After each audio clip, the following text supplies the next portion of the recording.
Então, meus amigos, é isso, né? A gente vai falar aqui agora sobre a Era Cromwell e o exército de novo tipo, que a gente já comentou um pouquinho na aula anterior, né? Quando a gente tá falando sobre o New Model Army. É tão simpático falar esse nome, né? Você se sentir até uma pessoa melhor, um cara mais, sei lá. Vem com a gente. Ao fim da Guerra Civil Inglesa, inclusive, o rei meio que se deu mal, viu? Foi brabo o negócio. O rei Carlos foi executado, arrancaram a cabeça dele. Bem-vindo à República de Oliver Cromwell, que durou de 1649 até 1658. Oliver Cromwell sempre se mostrou um cara muito rígido e combativo com os inimigos, mas também foi se tornando um cara bastante autoritário. Só pra você ter uma ideia, ele confiscou terra dos inimigos e vendeu a preços baixíssimos para os seus amigos, deixando claro que os principais amigos deles eram os gentries e a pequena e baixa burguesia da Inglaterra. Os Yeomen não foram a classe que ele abraçou com muita força não, mas também não manteve eles distantes. Oliver Cromwell tomou uma medida bastante polêmica em 1651, no segundo ano da sua república. Essa medida foram os atos de navegação. O que é que isso quer dizer? Com os atos de navegação, Cromwell determinou que somente navios ingleses poderiam transportar os produtos da Britânia, deixando claro que os navios britânicos, tá? Escoceses, galeses e ingleses. A Irlanda não fazia parte da Britânia naquele momento ainda. Só que essa medida dos atos de navegação criou uma certa polêmica porque a maioria dos navegadores que transportavam os produtos ingleses eram navegadores holandeses, ou seja, era uma lógica já muito antiga, que mantinha contatos comerciais entre Inglaterra e Holanda. Mas, professor Tiago, os ingleses devem ter gostado disso, né? É, eles gostaram, os holandeses que não. E por isso gerou-se uma guerra entre os dois países. Sim, tivemos uma guerra entre Holanda e Inglaterra entre 1651, ano em que os atos de navegação foram colocados em prática, e 1654. Vale lembrar que se a Inglaterra é uma ilha, a Holanda é meio que um país embaixo d'água, ou seja, é um país que tem uma marinha muito forte, mas que infelizmente não conseguiu suportar a força da marinha inglesa, que venceu a batalha contra os holandeses e foi colocada para o mundo a rainha dos mares. Você não deve achar muito estranho que depois dessa vitória Cromwell ganhou aquela moral, né? Inclusive ele se aproveitou disso para colocar o seu cargo de líder da República Inglesa como um cargo hereditário e vitalício. Ele iria passar esse cargo para o filho dele e ele iria levar esse cargo até o final dos seus dias. Acontece que em 1658, 4 anos depois de vencer a batalha contra a Holanda, aconteceu com Oliver Cromwell o que acontece com todos os seres humanos. Ele morreu, velho. Não aguento mais. E quem assumiu, como você deve estar imaginando, foi o filho dele, um amigo chamado Ricardo. Porém, meus amigos, várias fontes da historiografia dão conta de que Ricardo era um cara meio que... Ricardo não tinha a menor competência, a menor habilidade para governar, para conseguir transitar entre os mundos distintos de um país que tem lá suas diferenças de classe social. Só para você ter a ideia, Ricardo conseguiu brigar com todo mundo. Ele conseguiu brigar com o Parlamento dos Comuns, que serviu de base para o pai dele. Ele conseguiu brigar com as lideranças do New Model Army, que venceu a guerra para o pai dele. E dentre dessas brigas surgiram dois fortes grupos opositores a Ricardo, os niveladores e os cavadores, que vocês podem ver aí por outras bibliografias respectivamente identificados como os diggers, cavadores, e os levelers, os niveladores. O que é que cada um desses grupos queriam? Os levelers, os niveladores, defendiam a dissolução da Câmara dos Lordes e, é claro, a transferência de todo o poder para a Câmara dos Comuns. Além disso, eles queriam ampliar o direito a voto a todos os homens, ou seja, não eram todos os seres humanos, e eles também queriam dar o direito a cada um seguir sua opinião política sem maiores problemas, o que não estava acontecendo dentro de uma república quase que absolutista de um cara incompetente chamado Ricardo Cromwell. Os niveladores também queriam o fim do dízimo e o fim do monopolismo comercial, que era cada vez mais forte com Ricardo Cromwell.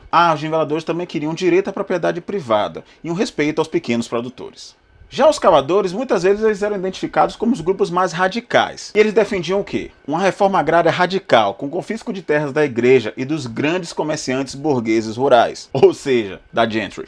E sabe o confisco das terras? Pois é, os cavadores queriam que elas fossem distribuídas entre os pobres, para que eles pudessem produzir nessas terras e ficar com a grana que resultasse delas. Vale salientar que os cavadores eles achavam que eram seguidores de Cristo, porque Cristo, esse, sempre esteve ao lado dos pobres. Vale deixar claro que esses dois grupos sociais não conseguiram por si só tomar o poder da mão do Ricardo Cromwell, mas conseguiram fazer com que o parlamento, que era a Câmara dos Lordes, que estava sendo combatida pelos niveladores, e a Câmara dos Comuns, se sentissem amedrontados. Inclusive fez com que esse grupo, essas duas câmaras, dissolvessem o poder do Ricardo Cromwell. Eles tomaram o poder do Ricardinho. Paciência. Mas o grande interessante disso tudo é que Ricardo Cromwell era o líder de uma república que foi fundada por Oliver Cromwell. E quando Ricardo Cromwell cai, a república morre. Sim, voltamos à monarquia na Inglaterra. Mas Peraí. O último rei que a gente teve aqui, arrancaram a cabeça. Quem é que vai comandar esse negócio? Acredite, meus amigos, em 1660, Carlos II, filho do rei que foi decapitado, volta ao poder na Inglaterra. Quer dizer, volta não, né? Que ele nunca foi rei. Chega ao poder na Inglaterra para dar continuidade à dinastia dos Stuarts. Não é somente um Brasil que é cheio de babados políticos. Na Terra da Rainha também. Que a gente nem pode dizer que é Terra da Rainha, né? Porque o rei é um cara, né? Tem isso também, né?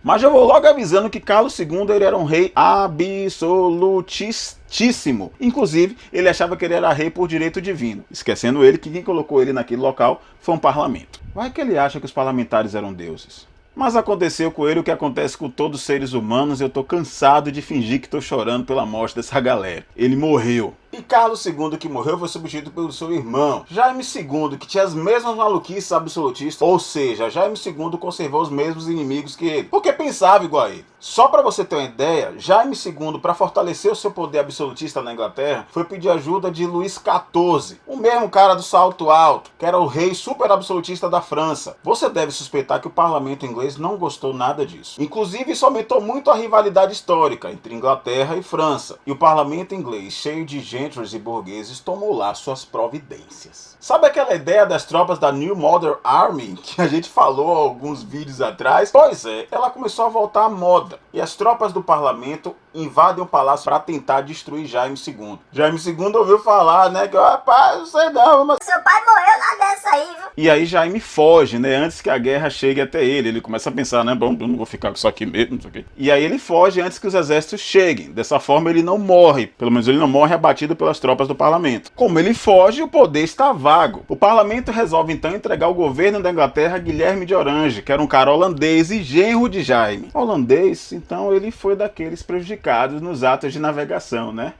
E aí a gente tem na Inglaterra um evento chamado de Revolução Gloriosa, porque foi uma revolução que não teve derramamento de sangue. Ninguém teve que perder o dedo, o braço, para que a vida na Inglaterra mudasse. Mas falando em dedo, bem que você podia encostar seu dedo no botão do like aí, né?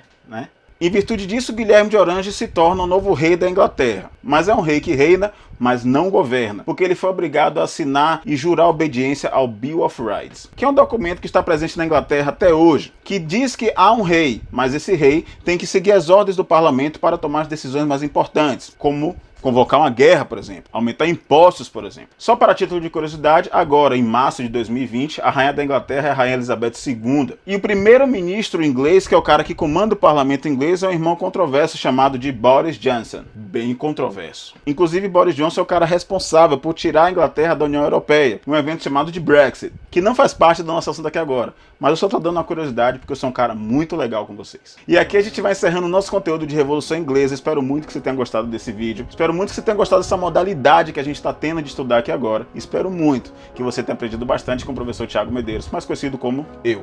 Deixe o seu like, se você não for inscrito, se inscreva aqui no nosso canal e ajude o meu trabalho e o vosso trabalho a crescer cada vez mais, tá bom? Tinta aqui em Estúdio com Produtividade. Tchau, tchau.